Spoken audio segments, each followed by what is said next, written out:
भक्तगणों, जैसा कि हम आप लोगों को पिछले वीडियो में शिव पुराण महत्व को बताया था, अब हम शिव पुराण के विद्येश्वर संहिता पहला अध्याय पापनाशक साधनों के विषय में सरल से सरल भाषा में बताने का प्रयास किया जा रहा है। अगर आपको वीडियो अच्छा लगे तो लाइक, सब्सक्राइब एवं शेयर जरूर करें तथा हम छोटे से कथावाचक का मनोबल बढ़ाएं और कहीं कोई गलती हो तो क्षमा प्रार्थी हूँ। पहला अध्याय पापनाशक साधनों के विषय में प्रश्न। जो आदि से लेकर अंत में है, नित्य मंगलमय है, जो आत्मा के स्वरूप को प्रकाशित करने वाले हैं, जिनके 5 मुख हैं, और जो खेल में जगत की रचना, पालन और संहार तथा अनुग्रह एवं त्रिभुवस्वरूप 5 प्रबल कम करते हैं, उन सर्वश्रेष्ठ अजर अमर उमापति भगवान शंकर का मैं मन ही मन में चिंतन करता हूँ। व्यास जी कहते हैं, धर्म का महान क्षेत्र जहाँ गंगा यमुना का संगम है, उस पुण्यमय प्रयाग जो ब्रह्मलोक का मार्ग है, वहाँ एक बार महातेजस्वी महाभाग महात्मा मुनियों ने विशाल यज्ञ का आयोजन किया। उस ज्ञान यज्ञ का समाचार सुनकर पौराणिक शिरोमणि व्यास जी के शिष्य सूत जी वहां मुनियों के दर्शन के लिए आए। सूत जी का सभी मुनियों से विधिवत स्वागत व सत्कार किया तथा उनकी स्तुति करते हुए हाथ जोड़कर उनसे कहा, हे सर्वज्ञ विद्वान रोमहर्षण जी, आप बड़े भाग्यशाली हैं।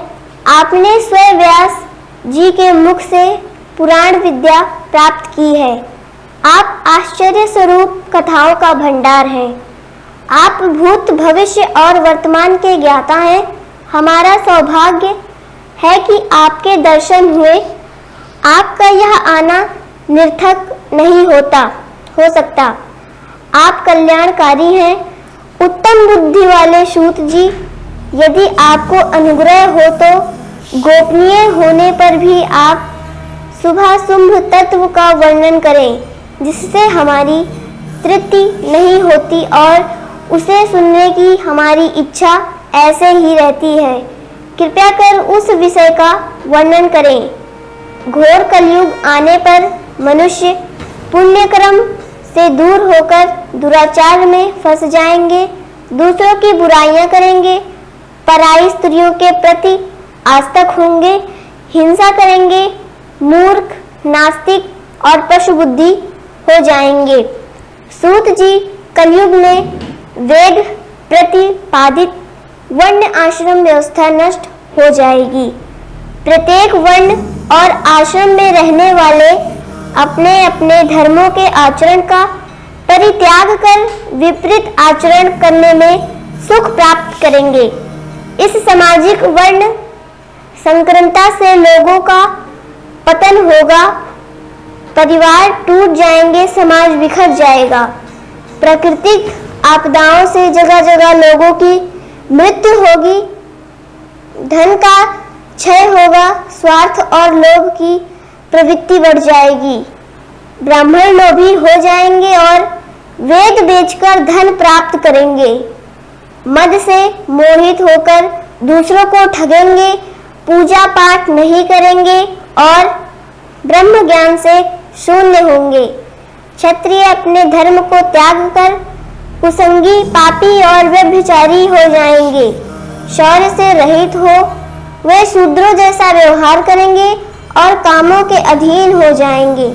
वैश्य धर्म से विमुख हो संकट भ्रष्ट होकर कुर्मागी, धनोपार्जन परायण होकर नौप तौल में ध्यान लगाएंगे। शूद्र अपना धर्म कर्म छोड़कर अच्छी वेशभूषा से सुशोभित हो व्यर्थ घूमेंगे। वे कुटिल और ईर्ष्यालु होकर अपने धर्म के प्रतिकूल हो जाएंगे। कुकर्मी और वाद विवाद करने वाले होंगे। वे स्वयं को कुलीन मानकर सभी धर्मों और वर्णों में विवाह करेंगे। स्त्रियां सदाचार से विमुख हो जाएंगी, वे अपने पतियों का अपमान करेंगी और सास ससुर से लड़ेंगी। मलिन भोजन करके उनका शील स्वभाव बहुत बुरा होगा। सूत जी, इस तरह जिनकी बुद्धि नष्ट हो गई है और जिन्होंने अपने धर्म का त्याग कर दिया है, ऐसे लोग परलोक में उत्तम गति कैसे प्राप्त करेंगे? इस चिंता से हम सभी व्याकुल हैं। परोपकार के समान कोई धर्म नहीं। इस धर्म का पालन करने वाला दूसरों को सुखी करता हुआ स्वयं भी प्रसन्नता अनुभव करता है। यह भावना यदि निष्काम हो तो कर्ता का हृदय शुद्ध करते हुए उसे परम गति प्रदान करती है। हे महामुने, आप समस्त सिद्धांतों के ज्ञाता हैं, कृपया कर कोई ऐसा उपाय बताइए जिससे इन सबके पापों का तत्काल नाश हो जाए।